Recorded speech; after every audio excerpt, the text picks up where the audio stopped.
ഭാഗം 29. തീരെ നനച്ചിരിക്കാത്ത ഒരു ദിവസമാണ് അതുണ്ടായത്.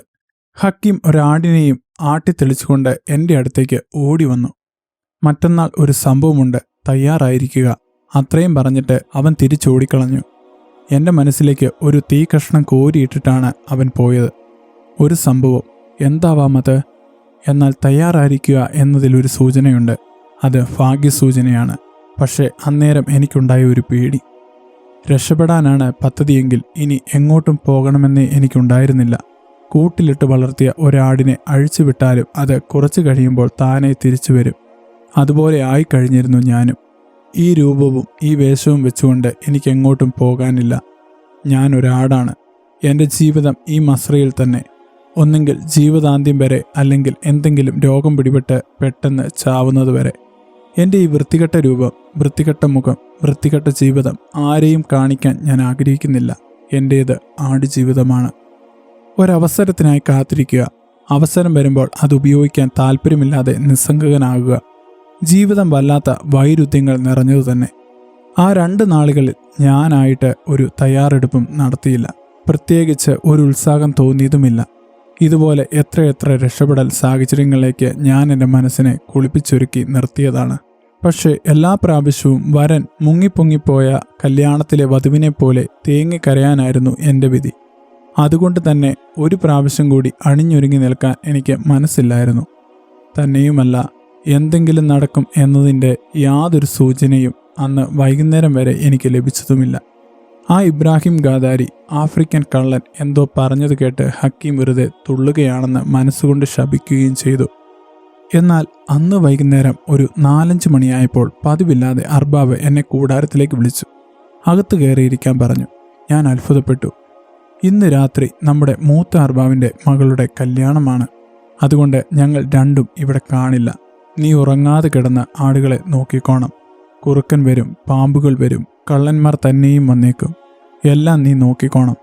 രാവിലെ ഞാൻ വരുമ്പോൾ നിനക്ക് തിന്നാൻ ഗുബൂസും ബിരിയാണിയും മജ്ബൂസും കൊണ്ടുതരാം. കേട്ടല്ലോ? നീ എൻ്റെ വിശ്വസ്ത സേവകനാണ്. നിന്നെപ്പോലെ ഒരു നല്ല വേലക്കാരനെ എനിക്കിന്നേ വരെ കിട്ടിയിട്ടില്ല. ബാക്കി വന്നവരെല്ലാം പണിക്കള്ളന്മാരായിരുന്നു. നീ നല്ലവനാണ്. നിന്നെ എനിക്കിഷ്ടമാണ്. നിന്നെ അള്ളാഹു കാക്കും. എല്ലാം ഞാൻ തലകുലുക്കി കേട്ടു. അപ്പോൾ ഇതാണ് ഹക്കീം പറഞ്ഞ ആ സംഭവം. എങ്കിൽ കാത്തിരുന്ന ആ സുദിനം ഇന്ന് തന്നെ. സന്തോഷം കൊണ്ട് എൻ്റെ മനസ്സ് ശലഭച്ചിറകുപോലെ ഒന്ന് പിടഞ്ഞു.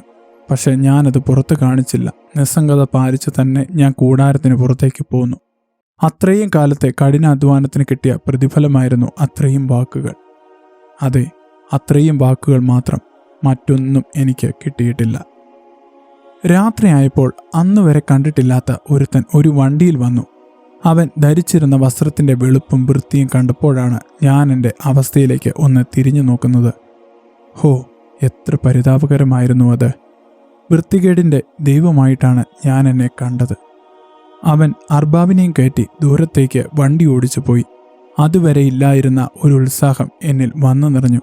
മാതാപിതാക്കൾ വിരുന്നിന് പോകുമ്പോൾ കളിക്കാൻ അവസരം കിട്ടുന്ന കുട്ടികൾക്കെന്ന പോലത്തെ ഒരു സന്തോഷം. ഉന്മാദം കൊണ്ട് ഞാൻ മസ്രയ്ക്ക് ചുറ്റും ഓടി നടന്നു. വിളിച്ചു കൂവി, ഉച്ചത്തിൽ ചിരിച്ചു, തുള്ളിച്ചാടി. ഞാൻ ഹക്കീമിൻ്റെ മസ്രയിലേക്ക് ഓടി. അവിടെ ഹക്കീമും വലിയ സന്തോഷത്തിലായിരുന്നു. എന്നെ കണ്ടതും അവൻ ഓടി എൻ്റെ അരികിലേക്ക് വന്നു. എന്നെ കെട്ടിപ്പിടിച്ച് എന്നെ ഉമ്മ വെച്ചു. ഞങ്ങൾ കെട്ടിപ്പിടിച്ച് കരഞ്ഞു. ഇക്ക, എനിക്കെൻ്റെ ഉമ്മയെ കാണണം, എൻ്റെ ഉപ്പാനെ കാണണം, എൻ്റെ പെങ്ങൾ ഷാഹിനെയും കാണണം. ഇനി എനിക്ക് സഹിക്കാൻ വയ്യിക്ക, അവൻ സങ്കടത്തോടെ പറഞ്ഞു. സാധിക്കും മോനെ, എല്ലാം സാധിക്കും. അള്ളാഹ് നമ്മളെ ഇവിടെ വരെ എത്തിച്ചില്ലേ? ഇനി കുറച്ച് മണിക്കൂറുകൾ മാത്രം. നമ്മോടൊപ്പം പടച്ചവനുണ്ട്. നീ ധൈര്യമായിരിക്കെ. ഞാൻ അവൻ്റെ കവിളിൽ തലോടി ആശ്വസിപ്പിച്ചു. ഇബ്രാഹിം ഒരു കട്ടിലിൽ ഇരിപ്പുണ്ടായിരുന്നു. നമ്മൾ പോവുകയല്ലേ? ആകാംക്ഷയോടെ ഞാൻ അവൻ്റെ അടുത്തേക്ക് ചെന്നു. അവൻ തല ചെരിച്ച് എന്നെ ഒന്ന് നോക്കി. പിന്നെ മോണ കാട്ടി ചിരിച്ചു. ഒരു കുഞ്ഞിൻ്റെ ചിരി പോലെ നിഷ്കളങ്കമായിരുന്നു ആ ചിരി. ഇത്ര നാളും സഹിച്ചില്ലേ നജീബ്? അവൻ എഴുന്നേറ്റ് എൻ്റെ തോളിൽ തൊട്ടു. ഇനി ഇത്തിരി നേരം കൂടി. അർബാവുമാർ എത്തേണ്ടിടത്തെത്തട്ടെ. തിരിച്ചു വരാൻ ഏറെ സമയം എടുക്കുന്നത് അത്രയും ദൂരത്ത്. നമ്മൾ കാൽനടക്കാരാണെന്ന് മറക്കേണ്ട. നീ ഇപ്പോൾ മസ്രയിലേക്ക് പൊയ്ക്കോളൂ. പോകാൻ നേരം ഞങ്ങൾ വന്നു വിളിക്കാം, അവൻ പറഞ്ഞു. അങ്ങനെ എൻ്റെ കഷ്ടപ്പാടുകളുടെ കറുത്ത ദിനങ്ങൾ അവസാനിക്കാൻ പോകുന്നു. ഞാൻ ആ ആട്ടിൻ തൊഴുത്തിൽ നിന്ന് രക്ഷപ്പെടാൻ പോകുന്നു. നാളെ എന്തെന്ന് എനിക്കറിയില്ല. പക്ഷെ അതെന്തായാലും ഇത്ര കഷ്ടം നിറഞ്ഞതായിരിക്കില്ലെന്ന് എനിക്കുറപ്പുണ്ട്. പരമകാരുണികനായ അല്ലാഹുവേ, എല്ലാ സ്തുതിയും നിനക്ക്, എല്ലാ വാഴ്വും നിനക്ക്. ഞാൻ മസ്രയിലേക്ക് തിരിച്ചോടി. എൻ്റെ കട്ടിലിൻ്റെ തലയണിക്കിടയിൽ എൻ്റെ ബാഗ് ഇരിപ്പുണ്ടായിരുന്നു. വെയിലും മഴയും തണുപ്പും കാറ്റും മണ്ണും കൊണ്ട് ജീർണിച്ചു പോയ ഒരു ബാഗ്. അതിൻ്റെ മുകളിൽ ഒരു നൂറ്റാണ്ടുകാലത്തെ പൊടി കട്ട പിടിച്ചിരിപ്പുണ്ട്. വല്ല വിധത്തിലും പൊടി തട്ടിക്കളഞ്ഞിട്ട് അതിൻ്റെ സിബ് ഒന്ന് തുറക്കാൻ നോക്കി. അത് അനങ്ങുന്നുണ്ടായിരുന്നില്ല എന്ന് മാത്രമല്ല, എൻ്റെ ബലം പിടുത്തം കൊണ്ട് ബാഗിൻ്റെ ചട്ട കീറി വരികയും ചെയ്തു. അതിനുള്ളിൽ നിന്നും ഒരു കെട്ട ഗന്ധം പൊങ്ങി വന്നു. ഇക്കാലം അത്രയും ഞാനത് തുറന്നിട്ടേ ഉണ്ടായിരുന്നില്ല. അതിൻ്റെ ആവശ്യം വന്നിട്ടില്ല തന്നെ. നാട്ടിൽ നിന്ന് സൈന്യു സ്നേഹത്തോടെ തന്നയച്ച അച്ചാർ അതിനുള്ളിൽ അപ്പോഴും ഉണ്ടായിരുന്നു. ഉണങ്ങിക്കരിഞ്ഞ് എന്താണെന്ന് മനസ്സിലാവാത്ത ഒരു സാധനം. ആദ്യത്തെ കുറേ കാലം ഗുബൂസിന് തൊട്ടുകൂട്ടിയതിൻ്റെ ബാക്കിയായിരുന്നു അത്. സൈനുവിൻ്റെ സ്നേഹവും മണവും എൻ്റെ അരികിൽ നിന്ന് നഷ്ടപ്പെടാതിരിക്കാൻ വേണ്ടി ഞാനത് തിന്നു തീർക്കാതെ കളയാതെ ബാഗിൽ സൂക്ഷിച്ചിരിക്കുകയായിരുന്നു. പിന്നെ ഇനി ഒരിക്കലും സൈനുവിനെ കാണാനാവില്ലെന്ന് ചിന്തിച്ചു തുടങ്ങിയതോടെ ഞാനത് മറന്നതായിരിക്കണം. പോരുമ്പോൾ പുതുതായി തയ്പ്പിച്ച ഒരു പാൻറ്റും ഷർട്ടും ബാഗിനുള്ളിൽ ഉണ്ടെന്ന് എനിക്കറിയാം. ഞാനതെടുത്തു. മരുഭൂമിക്ക് കരണ്ട് തിന്നുന്ന ഒരു ഇരട്ട വാലൻ്റെ സ്വഭാവമുണ്ടെന്ന് തോന്നും അത് കണ്ടാൽ. ഒരിക്കൽ പോലും ധരിച്ചിട്ടില്ലാത്ത ആ വസ്ത്രങ്ങൾ അത്രയും ദ്രവിച്ച് ഉപയോഗശൂന്യമായി പോയിരുന്നു. കടലുപ്പിനേക്കാൾ ദ്രവീകരണശേഷിയുള്ള മരുക്കാറ്റിൻ്റെ കരുത്തായിരുന്നു അത്. ഈ കാലം കൊണ്ട് ആ കാറ്റെന്നെ എത്രമാത്രം ദ്രവിപ്പിച്ചിരിക്കുന്നുവെന്ന് ഞാൻ അതിശയപ്പെട്ടു പോയി. തിരിച്ചു കൊണ്ടുപോകാൻ മറ്റൊന്നും എൻ്റെ കയ്യിലുണ്ടായിരുന്നില്ല. വെറും കൈയോടെ ഒരു മടക്കം. ആ ബാഗ് ഞാൻ ദൂരേക്ക് വലിച്ചെറിഞ്ഞു. എൻ്റെ പുറപ്പാട് മണത്തറിഞ്ഞിട്ടെന്ന പോലെ മസ്രയ്ക്കുള്ളിൽ ആടുകൾ അസ്വസ്ഥരാവുന്നത് ഞാൻ കണ്ടു. ഞാൻ മസ്രയ്ക്കുള്ളിലേക്ക് കയറി ചെന്നു. അവ എനിക്ക് ചുറ്റും വന്നുകൂടി. അവകളുടെ മുഖത്ത് ആകാംക്ഷ നിഴലിച്ചിട്ടുണ്ടായിരുന്നു. നീ പോയാൽ പിന്നെ ഞങ്ങൾക്കാര് എന്ന ചോദ്യമായിരുന്നു ആ ആകാംക്ഷയ്ക്ക് പിന്നിലുണ്ടായിരുന്നത്. ജീവിതത്തിൽ ഇനി ഒരിക്കലും കണ്ടുമുട്ടാൻ ഇടയില്ലാത്ത ആ ആടുകളുടെ അരികിലേക്ക് ഞാൻ ചെന്നു. എൻ്റെ പ്രിയപ്പെട്ട സഹോദരരെ, ഞാൻ പോകുന്നു. ഞാൻ ഇനിയും ഇവിടെ നിന്നാൽ മരിച്ചു പോകും. എനിക്കിവിടുന്ന് രക്ഷപ്പെടണം. ഒരിക്കലും നിങ്ങളിൽ നിന്നല്ല, എൻ്റെ സ്വന്തം വിധിയിൽ നിന്ന്. നിങ്ങളെ ഓരോരുത്തരെയും എനിക്കിഷ്ടമാണ്. നിങ്ങളില്ലായിരുന്നുവെങ്കിൽ ഞാൻ എന്നേ മരിച്ചു പോകുമായിരുന്നു. നിങ്ങളാണ്, നിങ്ങളുടെ സ്നേഹമാണ് എന്നെ ഇതുവരെ ജീവിപ്പിച്ചത്. ഞാൻ ലോകത്തിൽ എവിടെയായിരുന്നാലും എൻ്റെ കഷ്ടകാലങ്ങളിൽ എനിക്കൊപ്പമുണ്ടായിരുന്ന സഹോദരങ്ങളെ എന്ന പോലെ ഞാൻ നിങ്ങളെ ഓർമ്മിക്കും, സ്നേഹിക്കും. ഈ മസ്രയിലെ ദുർവിധിയിൽ എന്നെ എത്തിച്ചത് അള്ളാഹുവാണ്. ഇപ്പോൾ എന്നെ വിടുവിക്കുന്നതും അവൻ തന്നെ. നിങ്ങളെയും ഈ വിധിയിൽ നിന്നും രക്ഷിക്കാൻ ഞാൻ അവനോട് പ്രാർത്ഥിക്കും. ആടുകളെ, എൻ്റെ ചിങ്ങാതികളെ, എൻ്റെ സഹോദരന്മാരെ, എൻ്റെ രക്തമേ, നിങ്ങൾക്ക് വിട. ആടുകൾ ഓരോരുത്തരായി എൻ്റെ അടുത്തേക്ക് വന്നു. 60 റാവുത്തർ ആയിരുന്നു മുന്നിൽ. ഞാൻ അവൻ്റെ കവിളിൽ തലോടി. എനിക്ക് പകരം വരാനിടയുള്ള നിർഭാഗ്യവാനോട് നീ കാരുണ്യപൂർവ്വം ഇടപെടണമെന്നും അവനെ ഇടിച്ചിട്ട് കൈയൊടിക്കാതെ നോക്കണമെന്നും ഞാൻ അവനെ ഉപദേശിച്ചു. അവൻ തലകുലുക്കി. അടുത്തത് പോച്ചക്കാരി രമണിയായിരുന്നു. അവൾ കരഞ്ഞു. ഞാനും. പിന്നെ മേരി മൈമുന. ഞാൻ അവളെ ചുംബിച്ചു. അവൾ എന്നെയും. നിന്റെ ബാക്കിയായ പ്രണയം അടുത്തവന് കൊടുക്കുവാൻ ഞാൻ അവളോട് പറഞ്ഞു. അവൾ വിഷാദത്തിൽ തലകുനിച്ചു. പിന്നെ ഇണ്ടിപ്പോക്കർ, ഞണ്ടുരാഘവൻ, പരിപ്പു വിജയൻ, ചക്കി, അമ്മിണി, കൗസു, റൌഫത്ത് എല്ലാവരോടും ഞാൻ യാത്ര ചോദിച്ചു. കുട്ടികളുടെ മസ്രയിൽ ചെന്നപ്പോഴാണ് എനിക്ക് ശരിക്കും കരച്ചിൽ വന്നത്.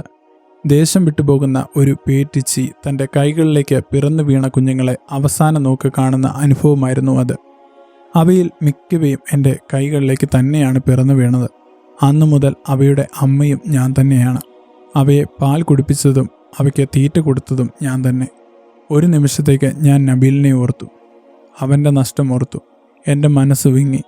പിങ്കിയെയും അമ്മുവിനെയും റസിയയെയും താഹിറയെയും ഞാൻ കയ്യിലെടുത്ത് താലോലിച്ചു. മുൻപാണെങ്കിൽ ഞാൻ പിടിക്കാൻ ചെല്ലുമ്പോൾ കുതിരി ചാടി ഓടുന്നത് പോലെ അവ ചാടിയില്ല. എൻ്റെ കയ്യിലേക്ക് മാറിടത്തിൻ്റെ ചൂടിലേക്കും അവ നൂണ് കയറി. മക്കളെ, വളരുമ്പോൾ നിങ്ങളുടെ വിധി എനിക്കറിയാം. ചന്തയിലേക്കും അറവുശാലയിലേക്കും വലിച്ചിഴക്കപ്പെടുവാനുള്ളവയാണ് നിങ്ങൾ. ആ വലിയ വിധിക്ക് മുന്നിൽ ശക്തിയോടെ പിടിച്ചു നിൽക്കാൻ ഞാൻ അള്ളാഹുവിനോട് പ്രാർത്ഥിക്കാം. അതേ, ഈ പാവൻ നജീബിന് കഴിയൂ. ഈ ഭൂമിയിലെ ഏറ്റവും നിസ്സാരനായ ജീവി ഞാനാണ്. കരഞ്ഞുകൊണ്ട് ആ മസ്രയിൽ നിന്നും ഞാൻ ഇറങ്ങിപ്പോന്നു. ഞാൻ ഒട്ടകങ്ങളുടെ മസ്രയിലേക്ക് ചെന്നു. എൻ്റെ പുറപ്പാടറിഞ്ഞ് അവ വ്യസനിച്ചു. എനിക്കധികം പങ്കപ്പാടുകൾ തരാത്ത ജീവികളായിരുന്നു ഒട്ടകങ്ങൾ. അവ തനിയെ പോകും, തനിയെ വരും. വന്നാൽ ഇത്തിരി പോഴ്ചയും വെള്ളവും കൊടുക്കണം. അവ തൃപ്തരാണ്. എങ്കിൽ പോലും അവ എന്നെ എത്ര മനസ്സിലാക്കുകയും സ്നേഹിക്കുകയും ചെയ്തിരുന്നു എന്ന് ഇപ്പോഴത്തെ അവയുടെ ഭാവങ്ങളിൽ നിന്ന് എനിക്ക് ഊഹിക്കാൻ കഴിയുന്നുണ്ട്. അവയുടെ കണ്ണുകളിൽ നിന്നും സ്നേഹം ഉരുകിയൊലിയുന്നത് ഞാൻ കണ്ടു. ഞാൻ ഒട്ടകങ്ങളെയും അവ എന്നെയും കെട്ടിപ്പിടിച്ചു കരഞ്ഞു. എനിക്ക് ഇവിടെ യാത്രാമൊഴി ചോദിക്കാൻ മറ്റൊരു മനുഷ്യജീവിയില്ല. എനിക്കുള്ളത് നിങ്ങൾ മാത്രമാണ്. ഇത്ര നാളും നിങ്ങളാണെൻ്റെ ജീവൻ പിടിച്ചു നിർത്തിയത്. ഞാൻ അള്ളാഹുവിനോടെന്ന പോലെ എന്നും നിങ്ങളോട് കടപ്പെട്ടിരിക്കും. ഞാൻ പിന്നെയും കരഞ്ഞു. ഏറ്റവും ദുരിതാവസ്ഥയിൽ നിന്നാണെങ്കിൽ പോലും ആരെയെങ്കിലും ഒരാളെ വേർപെട്ടു പോവുക എന്നത് വല്ലാത്ത വേദനാജനകം തന്നെയാണ്. രക്ഷപ്പെടലിൻ്റെ ആ സന്തോഷവേളയിലും കടുത്ത ദുഃഖമാണ് എനിക്കുണ്ടായത്. ദൂരെ ഹക്കീമിൻ്റെ വിളി ഉയർന്നു. ഞാൻ മസ്രയിൽ നിന്നും പുറത്തു കടന്നു. ആടുകൾ കൂട്ടത്തോടെ നിലവിളിച്ചു. ഞാൻ തിരിഞ്ഞു നോക്കിയില്ല. തിരിഞ്ഞു നോക്കിയിരുന്നെങ്കിൽ ഞാൻ ഒരു പക്ഷേ അവിടം വിട്ട് പോരുമായിരുന്നില്ല. വഴിയിൽ ഹക്കീമും ഇബ്രാഹിം ഗാദാരിയും കാത്തു നിൽപ്പുണ്ടായിരുന്നു. ഞങ്ങൾ പുറപ്പെട്ടു പുതിയൊരു ലോകത്തിലേക്ക്, പുതിയൊരു ജീവിതത്തിലേക്ക്.